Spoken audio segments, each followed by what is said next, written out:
दोस्तों, जब भी कोई व्यक्ति जेल में बंद होता है, जेल में जो बंद किया गया, मजिस्ट्रेट साहब ने जो आपको जेल भेजा, अरेस्ट करने के बाद जब पुलिस ने 24 घंटों में आपको मजिस्ट्रेट साहब के सामने पेश किया, वहां से आप जेल चले गए। जेल जाने के बाद कुछ वक्त के बाद, महीना, 2 महीना, 3 महीना, या फिर कोई सीरियस ऑफेंस है तो 1 साल 1.5 साल भी हो सकता है उसके अंदर। उसके बाद जब आपकी बेल हो जाती है, अब बेल तो ग्रांट आपको हो गई, बेल आपको मिल चुकी है। बेल मिली हो चाहे सेशंस कोर्ट से, चाहे हाई कोर्ट से, चाहे सुप्रीम कोर्ट से, पर क्या वहीं से जैसे ही बेल का ऑर्डर हुआ, क्या आपको रिलीज कर दिया जाएगा सीधा जेल से? क्या ऐसा ही होता है? और दोस्तों, अक्सर आप सवाल हमसे ये पूछते हैं कि सर बेल तो हो गई, अब उस बेल बॉन्ड को फर्निश कैसे कराएंगे या फिर जमानत कैसे देंगे? उसका प्रोविजन क्या है या किस तरीके से वो चलता है? बेल लेने के बाद हाई कोर्ट से आपकी अगर बेल हो गई है तो क्या वहीं से ऑर्डर सीधा पहुंच जाएगा जेल के अंदर और आपको रिलीज कर दिया जाएगा? और क्या तरीका होता है उस बेल बॉन्ड को फर्निश करने का? किस तरह से आप किसी व्यक्ति को जिसकी बेल हो गई है, बेल का ऑर्डर हो गया है, किस तरह से अब उसको आप जेल से छुड़ाएंगे, उसके बारे में डिस्कस करेंगे अपनी इस वीडियो में। ज्यादा कुछ जानने के लिए दोस्तों बने रहिए हमारे इस वीडियो के साथ। नमस्कार दोस्तों, स्वागत करता हूं आप सभी का अपने इस यूट्यूब चैनल पर। मेरा नाम है वीरेंद्र वर्मा। जैसा आप सभी जानते हैं, इसी तरह की लीगल अवेयरनेस की वीडियोस आपके लेकर आते हैं और आपको बनाते हैं कानूनी जानकार। दोस्तों, आप में से कोई भी स्टूडेंट है, लॉ स्टूडेंट है, नए वकील साहब हैं, या अभी कानूनी पढ़ाई कर रहे हैं, या फिर आप जानना चाहते हैं किस तरह से हमारे देश का कानून चलता है, किस तरह से काम करता है, तो आपके लिए हमारे चैनल बहुत कारगर है, आपकी बहुत मदद कर सकता है बहुत कुछ सीखने के लिए।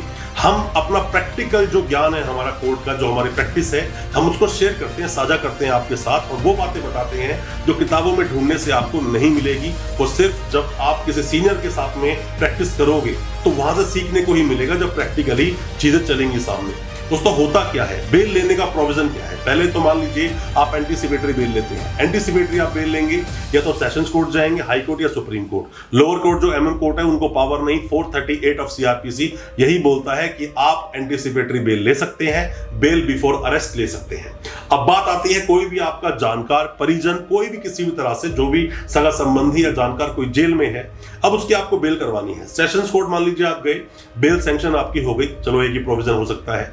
उसके आगे मान लीजिए आप यूपी से हैं, गाजियाबाद में आप रहते हैं, दिल्ली से हालांकि बहुत पास है हमारे गाजियाबाद रहते हैं, नोएडा में रहते हैं, बेल इलाहाबाद हाई कोर्ट से हुई है, बहुत दूर है ये, इलाहाबाद हाई कोर्ट से बेल सैंक्शन हो गई। अब किस तरह से बेल बॉन्ड को फर्निश करेंगे? क्या 10-15 दिन, 20 दिन और वेट करना पड़ेगा?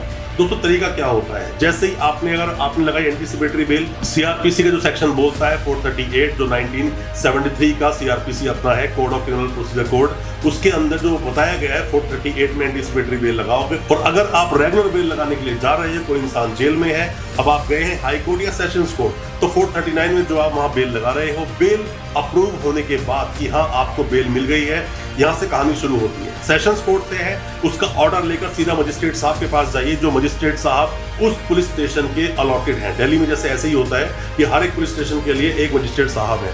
आप उनके पास जाएंगे, फॉर्म 45 जिसको बेल बॉन्ड फॉर्म बोला जाता है, उस फॉर्म का पूरा भरेंगे। जो भी बेल देने के लिए आया है, एक वो व्यक्ति होगा, उसका आधार कार्ड लगेगा, फोटो लगा दीजिए उसकी, साथ में ही जो श्योरिटी दे रहा है, वो हो सकता है कि आपको वो अपना फिक्स डिपॉजिट एफडी होता है वो दे दे, एफडी दे सकते हैं, या फिर किसी गाड़ी की आरसी दे सकते हैं, या किसी भी तरह से जो भी श्योरिटी आपके पास है उसकी डिटेल, और साथ में ही जो जमानती आया है उसकी डिटेल आप उस फॉर्म में फिल करेंगे। साथ में ही कोर्ट का ऑर्डर लगाएंगे कि इनको बेल मिल चुकी है। जो कंसर्न, जो भी उसके अंदर एक्यूज है, उसका नाम उसमें मेंशन होता है कि ये एक एक्यूज है जो इस जेल में बंद है और उसको ऑर्डर हो चुका है, हाई कोर्ट से हुआ तो हाई कोर्ट, और सेशंस कोर्ट से सेशंस कोर्ट या सुप्रीम कोर्ट से हुआ है तो उसका भी ऑर्डर लगाना होगा आपको।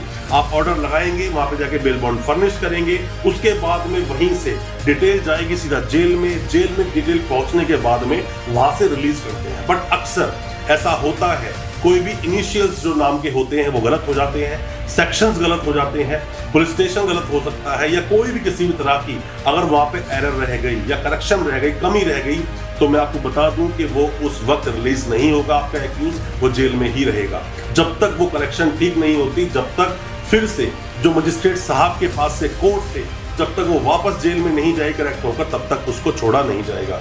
और ऐसा अक्सर देखा भी गया है। तो आप क्या करें, जब भी आप बेल बॉन्ड फर्निश करवाते हैं, जो हेलमेट साहब बैठे होते हैं किसी भी कोर्ट के, जाकर वहाँ फाइल देखिए, और फाइल में देखने के बाद में जो एग्जैक्ट डिटेल्स हैं, उन डिटेल्स को सही तरीके से आप अगर भरेंगे, बेल बॉन्ड को सही तरीके से आप फर्निश करेंगे, तो मेरा मानना है जब बेल उसको मिली है किसी भी एक्यूज को, वो उसी दिन रात को छूट जाता है, नेक्स्ट डे छूट जाएगा मैक्सिमम, और ज्यादा वक्त जाया नहीं होगा। क्योंकि जो जेल में होता है जब बेल हो जाती है वो तो अंदर तड़पता ही है कि वो बाहर कितनी जल्दी ना निकले। उससे ज्यादा इम्पेशेंट हो जाते हैं उसके परिवार वाले कि वो आज ही बाहर निकल जाए किसी भी सूरत में, और अगर वो उस दिन बाहर नहीं निकला और उन्हें साथ में पता चल जाए कि वकील साहब की किसी गलती से वो अभी भी जेल में है 1 या 2 दिन, तो आपका क्लाइंट खराब हो सकता है। तो बेहतर है कि आप जब भी बेल बॉन्ड फर्निश करें बहुत अच्छे से स्टडी कर ले, देख ले कितने की श्योरिटी मांगी है, कितने की आप श्योरिटी दे रहे हैं, कितने लोगों की श्योरिटी मांगी है, क्या क्या कंडीशंस हैं। जिन कंडीशन पे बेल हुई है वो कंडीशन भी अपने क्लाइंट को आप जरूर बता दें, उसमें बहुत ज्यादा आपको मदद मिल सकती है। कोई भी किसी भी तरह के सवाल है आपके दिल में, हाई कोर्ट को लेकर, सुप्रीम कोर्ट को लेकर, या किसी भी तरह की बेल को लेकर, किसी भी तरह के क्रिमिनल केस को लेकर, तो आप कमेंट बॉक्स में अपना सवाल पूछें, हम कोशिश करेंगे आपको रिप्लाई करेंगे और आपके सवाल का जवाब आपको हम जरूर देंगे। अच्छा लगा आज का वीडियो, हमारी वीडियो को ज्यादा से ज्यादा अपने दोस्तों परिजन परिवार में शेयर करें ताकि वो भी अपने आप को कानूनी जानकार बना सके। बहुत बहुत शुक्रिया, धन्यवाद हमारे इस वीडियो के साथ बने रहने के लिए।